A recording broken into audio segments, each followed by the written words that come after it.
నియోజకవర్గంలో సీఎం చంద్రబాబు అలాంటి షాకింగ్ నిర్ణయం ఎందుకు తీసుకున్నారు? తన సహజ శైలికి భిన్నంగా ఒకే ఒక్క మాటతో మ్యాటర్ ఎలా తేల్చగలిగారు? తాను మారానని చెప్పదలుచుకున్నారా? ఒకే దెబ్బకు చాలా సెట్టింగ్స్ చేయొచ్చని భావించారా? కుప్పం విషయంలో చంద్రబాబు కొత్త ప్లాన్ వర్కౌట్ అవుతుందా? Let's watch. టీడీపీ అధ్యక్షుడు చంద్రబాబు కంచుకోట కుప్పం నియోజకవర్గం. వరుసగా 8 సార్లు ఇక్కడి నుంచి ఎమ్మెల్యేగా గెలిచారాయన. 2024లో విజయం సాధించాక గతంలో కంటే ఎక్కువగా ఇటువైపు ఫోకస్ పెడుతున్నారు.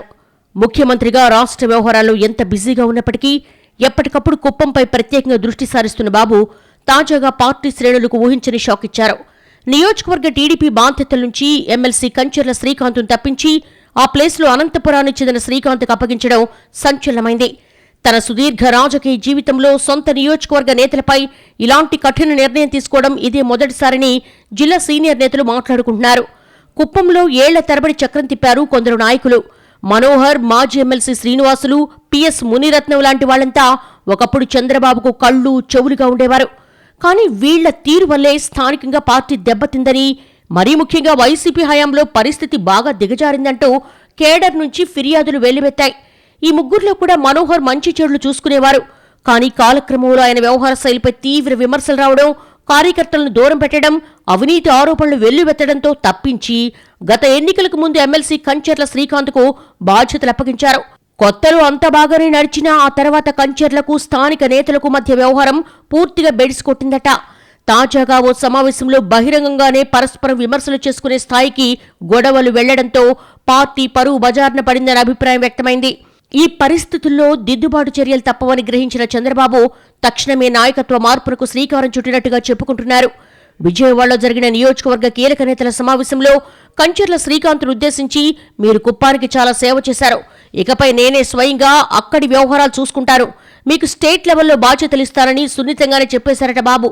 అక్కడి నుంచి వెళ్లవచ్చునని శ్రీకాంత్కు ముఖం మీదే చెప్పేయడంతో మీటింగ్లో ఉన్న నేతలంతా ఒక్కసారిగా షాక్ అయినట్టుగా సమాచారం.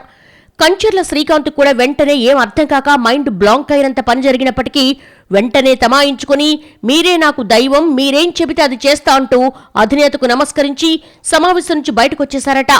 ఇక నాయకత్వ మార్పుతోనే ఆగకుండా అంతర్గత సర్వేల ఆధారంగా స్థానిక నేతల పనితీరుపై కూడా తీవ్ర అసంతృప్తి వ్యక్తం చేశారట. వీరితో ఎప్పట్లాగానే మనోహర్, శ్రీనివాసులు, మునిరత్నంకు అక్షింతలు వేసినట్టుగా తెలిసిందే. అక్రమ వ్యాపారాలు, దందాల విషయంలోనూ పార్టీ శ్రేణులకు సీరియస్ వార్నింగ్ ఇచ్చినట్టుగా చెప్తున్నారు. ప్రతిపక్షంలో ఉన్నప్పుడు తానే స్వయంగా కుప్పంలో పర్యటించి అక్రమ మైనింగ్ను ఆపించారని గుర్తు చేసిన బాబు ఇప్పుడు సొంత పార్టీ నేతలపైనే ఇలాంటి ఫిర్యాదులు రావడం దారుణమని అన్నట్టుగా తెలిసిందే. తప్పు రుజువైతే సొంత నేతలైనా సరే వెంటనే సస్పెండ్ చేసి కేసులు పెట్టి జైలుకు పంపిస్తానని కఠినంగా హెచ్చరించడంతో నేతల్లో వణుకు మొదలైందంటున్నారు. ప్రస్తుత సర్వే పాయింట్లు ఏమాత్రం ఆశాజనకంగా లేవని, గత సమావేశానికి ఇప్పటికీ నేతల పనితీరు మరింత దిగజారిందంటూ ఆగ్రహం వ్యక్తం చేశారన్నది ఇంటర్నల్ టాక్. పార్టీ కోసం పని చేయని, అవినీతి మార్గాల్లో ఉండే నాయకులు నాకు అక్కర్లేదు, పనిచేసేవారికే పదవులుంటాయి అని తేల్చి చెప్పారట. అయితే కుప్పం విషయంలో చంద్రబాబు ఈ రేంజ్లో ఫైర్ అవ్వడాన్ని గతంలో చూడలేదని, అందుకు కారణాలు కూడా గట్టిగానే ఉన్నాయని అంటున్నారు. గ్రూప్స్ను ప్రోత్సహించడంతో పాటు ఇసుక అక్రమ మైనింగ్ చేస్తున్నారన్న ఆరోపణలు ఎక్కువ కావడమే సీఎం కోపానికి కారణమని చెప్పుకుంటున్నారు. ఒకవైపు గ్రూపుల గొడవలతో బహిరంగంగానే విమర్శలు చేసుకోవడం, మరోవైపు మమ్మల్ని ఎవరేం చేస్తారులే అన్నట్టుగా ఇసుక మైనింగ్ అక్రమాలకు పాల్పడడంతో అందర్నీ కట్టడి చేసేందుకు వ్యూహాత్మకంగా కొట్టాల్సిన చోటే కొట్టినట్టుగా విశ్లేషిస్తున్నారు. ఇన్నాళ్లు పార్టీ వ్యవహారాలను చక్కదిద్దిన శ్రీకాంత్ను ఎలాంటి మొహమాటం లేకుండా తప్పిస్తే అంతా సెట్ అవుతారని భావించి ఆ మేరకు నిర్ణయం తీసుకున్నట్టుగా అంచనా వేస్తున్నారు. దానికి తోడు శ్రీకాంత్ కూడా గ్రూపులను ప్రోత్సహిస్తున్నారని, అక్రమాలు జరుగుతున్నప్పటికీ మౌనంగా ఉండడాన్ని చంద్రబాబు సహించలేకపోయారన్నది పార్టీలో జరుగుతున్న చర్చ. ఇలా చాలా సమస్యలకు ఒక్క దెబ్బతో చెక్ పెట్టారని అంటున్నారు. బాబు ఇచ్చిన ఈ స్ట్రాంగ్ వార్నింగ్ కుప్పం టీడీపీతో పాటు జిల్లా పార్టీలోనూ, లోకల్ ఎమ్మెల్యేల్లోనూ తీవ్ర చర్చ కారణమైంది.